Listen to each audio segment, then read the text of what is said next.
Welcome, in front of me is a Motorola Moto G13 and today I will show you how you can capture a screenshot on this phone.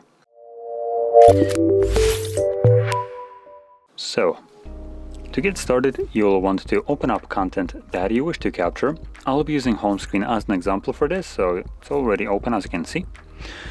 And from there, simply press power key and volume down at the same time.